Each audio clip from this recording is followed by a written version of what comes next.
Hello everyone, Treecks here. Welcome back to Crash Bandicoot 2, the second part out of 3 in the Crash Bandicoot and Sane Trilogy, where the first 3 Crash Bandicoot games are remastered in a beautiful Unreal Engine game. And here in the Unreal Engine we are currently in a sewer level, which is actually the third world of this game, where we arrived after beating the Komodo brothers as the boss of World 2. And if Coco is actually done on her social media, we can actually continue with that third world. We've only done the first stage so far. We did do it twice because there were 2 gems to collect for us there. And it's time for us to actually go to the first stage that suits this world, because it is also a sewer level. It looks like for this one we need the yellow gem in order to unlock a pathway. And lucky us, we just picked that one up in the previous level. Plant Foods Speedrun actually gave us the yellow gem. So we can immediately also focus on the second clear gem in this stage. We don't have to come back to that later, because remember, there's still one stage in World 2 we're going to go back to. Oh, hello, Mr. Flamethrower. I'd much rather have you guys stay around in Mass Effect 2 or something. Come on, let's be honest. Flamethrowers actually belong in Mass Effect 2. Now, there's going to be more eels in the stage, obviously. Yeah, there's the first one already. These crates can be a bit tricky, but also not too difficult actually. Moving platforms. This jump needs to be timed. And don't try to kill the eels, by the way. I'm pretty sure you cannot. I did try to spin into them once. And that actually did not work out. What is going to work out is the secret pathway over here. As you can see, there's continuation through this tunnel. And before that, the yellow gem platform. If you actually want to do this in one run, you can actually try to do all of the boxes in this area and then return to the yellow crate. I would advise to also skip out on the checkpoint box if you do. And that way this stage could technically be possible to do in one run. I think, in my opinion, that's a little bit too difficult to do, so allow me to actually still do the stage in 2 runs. I know the yellow gem platform is going to take you very far into the stage. So you need to backtrack a pretty long way, which is going to be really difficult to do. I think it's easier and also faster to just play the stage twice, because you get put really far into the stage after the secret pathway. Right, this looks interesting. Boxes on nitro boxes. And nitro boxes are sometimes unpredictable in their jumping, so this can be surprisingly tedious. Here we go. Here's another switch. Need to use that in order to get over here. One up. And that's it. The final 6 boxes should all be nitro boxes, so don't get worried the moment you see, oh, I only have 10 out of 16. If you include the nitro boxes, that should be 16, but those are going to be taken care of later, obviously. If we hit a switch in the stage, it's also going to take care of the nitro boxes in the bonus areas.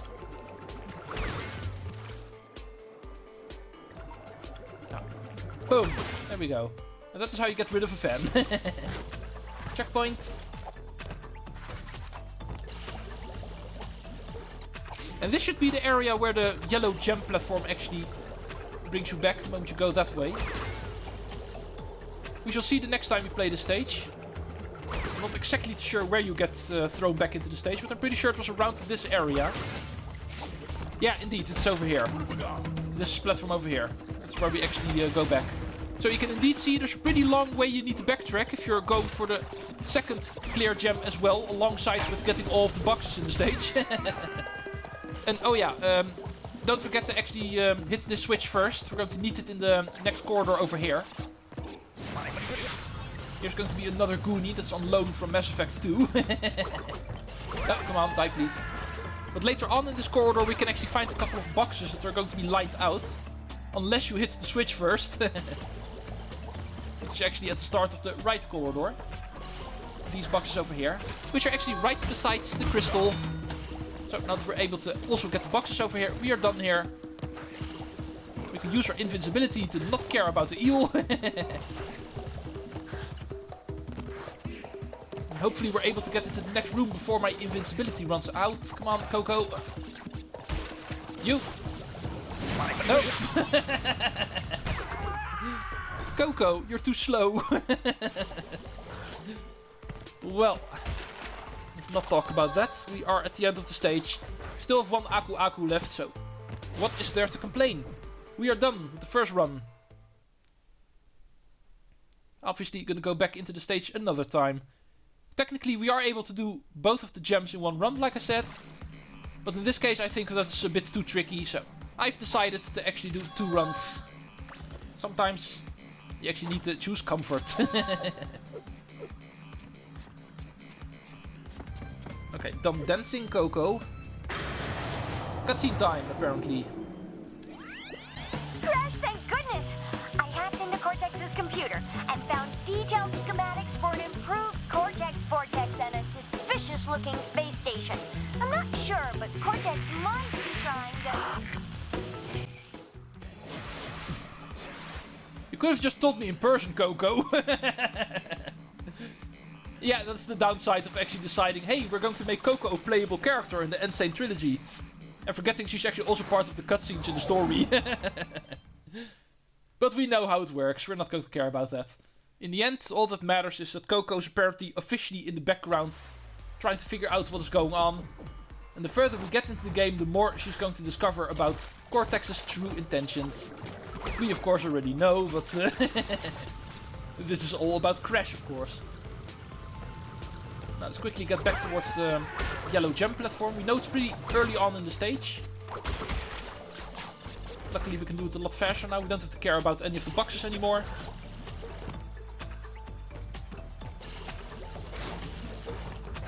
Let's go. Checkpoint, Aku Aku, and secret pathway. Let's see what the final room of the stage is going to be. We know there's going to be a gem here. We also know there's nothing towards the camera. Hi, Coco. You're craving for attention, I see. Okay. Oh, this looks difficult. These boxes are not very big after all. Oh. I see my prize already. Thank you. Boom. Okay, this is tricky timing. An eel and a flamethrower guy. Not a surprise that I indeed lost a hit here. Luckily I have the extra hits. It's the whole reason why they are a thing.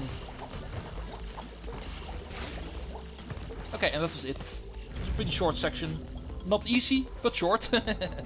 And this is where we are actually returned.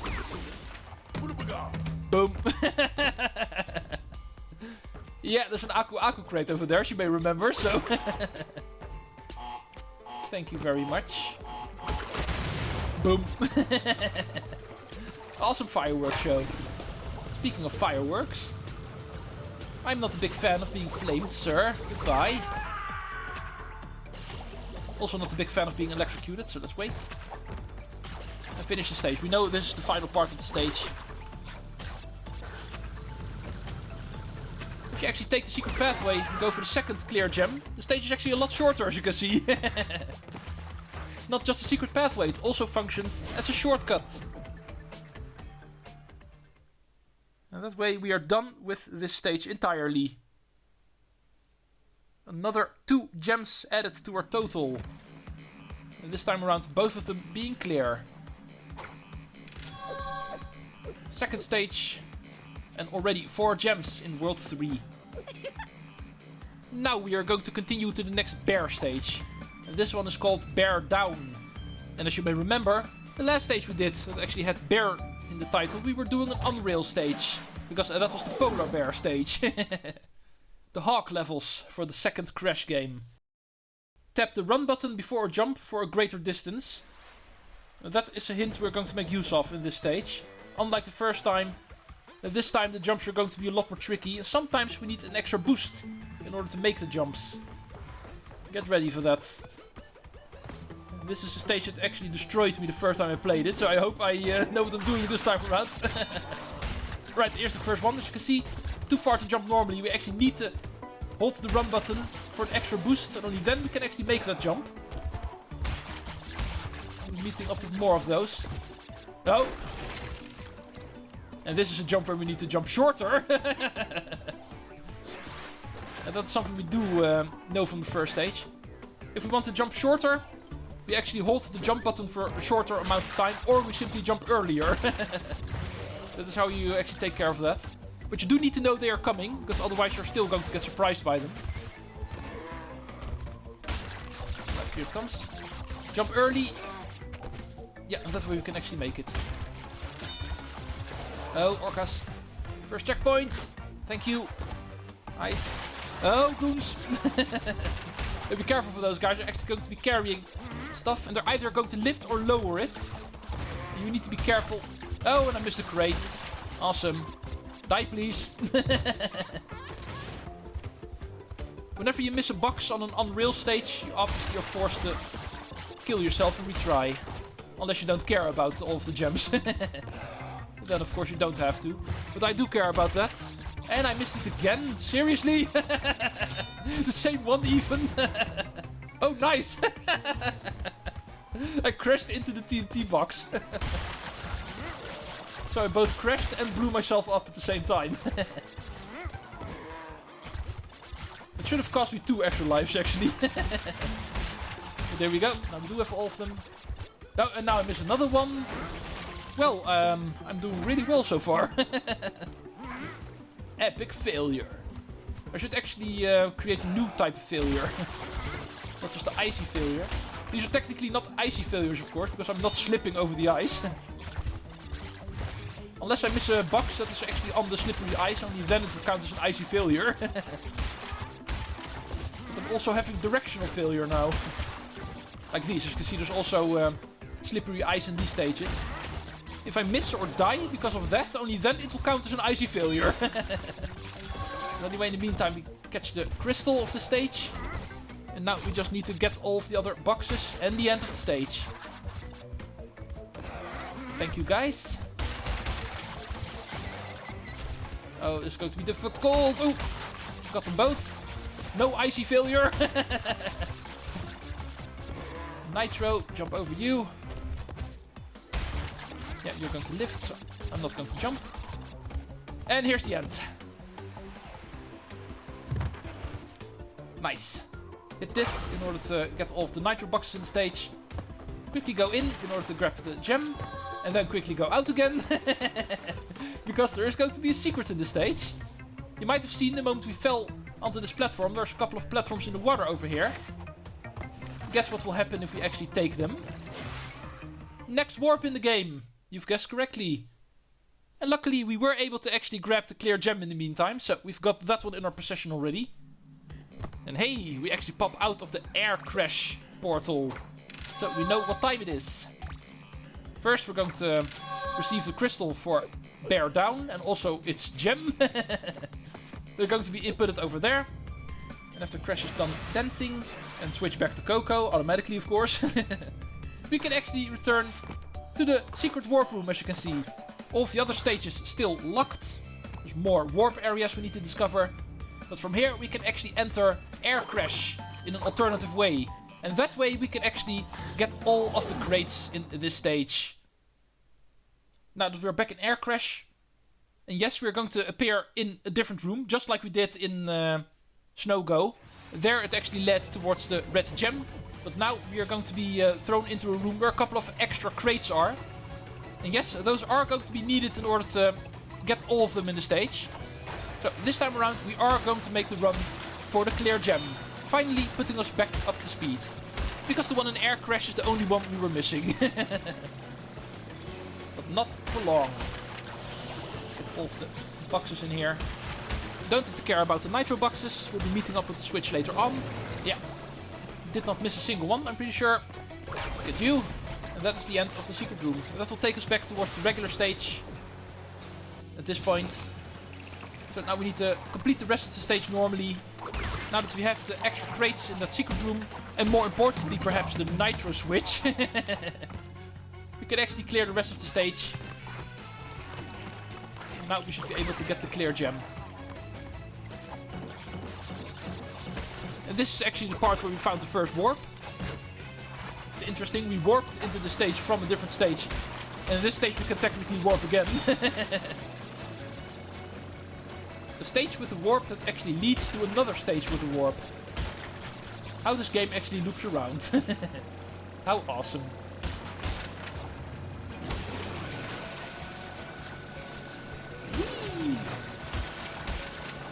Whee! I don't want to imagine how it would feel like to actually do this in real life, but it sure looks awesome to do. Oh, be careful. Almost did not realize that was a sinking platform over there. Let's not take any risks. Now. Yeah. Perfect timing. Bonus time. Crates in there are also required, after all.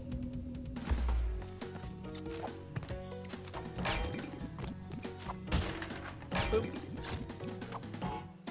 It's tempting to actually jump towards that crate over there, but does not take any risks. It's a bit too difficult to do, I think.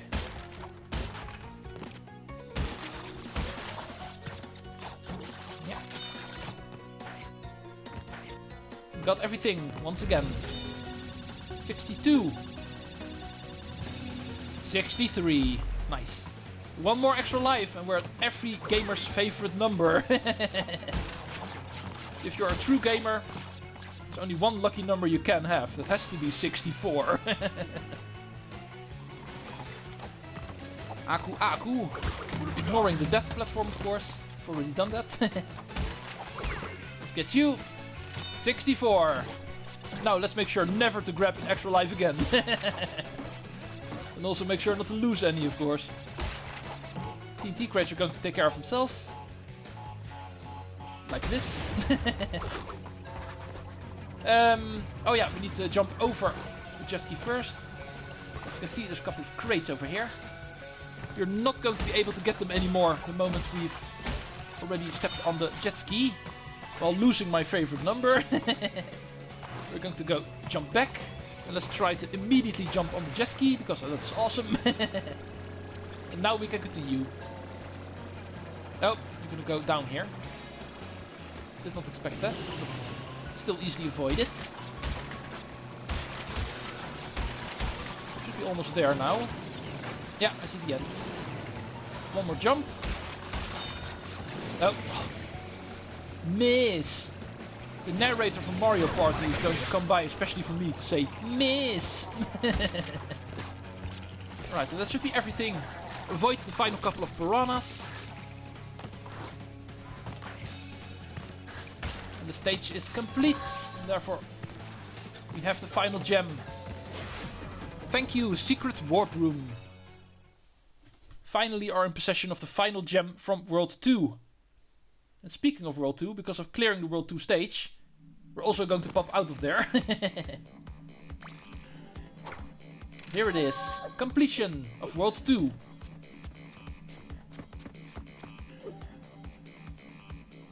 No cutscene, thank you.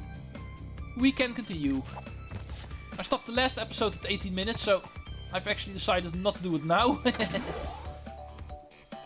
Every time I decide, ooh, 18 minutes, fine enough for today, I'm not allowed to do that twice in a row. So now we are still going to continue. We've got Road to Ruin, which is perfect actually, because this is going to be another stage where we need to come back later. We need to get the first clear gem with another warp room later on. So we can ignore all of the boxes and simply run towards the end quite quickly here. The death platform that's actually in this stage, because if you looked at the hint you will see there's also a death platform here. That one I'm also going to ignore, because I'm pretty sure this is another stage where we can do both of the gems in one run. In fact, I'm pretty sure there's going to be crates in the secret pathway as well, so we're just going to go for the crystal now. This stage should be done pretty quickly. It's another new aesthetic, as you can see. Some sort of Maya temple. Kind of reminds me of the theming from the first game a bit. Oh, come on! Stupid lizard. I'm fairly confident now we cannot spin into them. We need to slide into them. Like this. Yeah. Sometimes it can be a bit confusing which enemies you can spin into, which ones you can jump onto, and which ones you can only slide onto. Right, remember this for next time. Here is the death platform. I'm going to try to ignore it for now. I can technically pick up the first clear gem already. Or the second one, it technically is, but I'll try to combine it with the first one, so I'll be returning for that one later as well. So now we're just gonna go grab this crystal and finish the stage. Which is not a bad thing in this situation because we are already over time. But we're not gonna go over time by a whole lot. The stage is not very long. There's the clear gem actually to the left if you looked closely. That's going to be the end of the death platform pathway. And because of that reason, I'm pretty sure you can actually combine this with the first one. Unlike the previous death platform that we met in Air Crash, we actually don't get a separate ending. This one actually takes us back to the regular stage after you are done with that. So we should be able to actually try to do it in one run. But that's going to be a worry for later. Be careful with the fire. Oh, here's another new enemy. Technically a returning enemy from the first game, but he acts differently. The monkeys, not rolling around this time, but jumping. But the lizards are way more fun. I love the helmets they're actually wearing. Their way of being mind controlled by Cortex. Cortex definitely loves mind controlling his animals. So, we are here. First run through the stage. Not the most important one, of course. Other than the crystal, we actually did not pick up a single thing, so... We'll be giving more screen time for Road to Ruin later on. At least the most important thing for clearing the game is in our possession. Next time, we might actually finish off World 3. There's only one more stage after all, including the bosses too. So we should be able to actually finish off the world next time, until we meet up with the warp room that will lead us to Road to Ruin. I will see you folks next time when we start doing Unbearable and the for now still mysterious boss, which we don't know who it is yet. Thank you for watching, and Treecks out. I will see you folks in the next episode next weekend.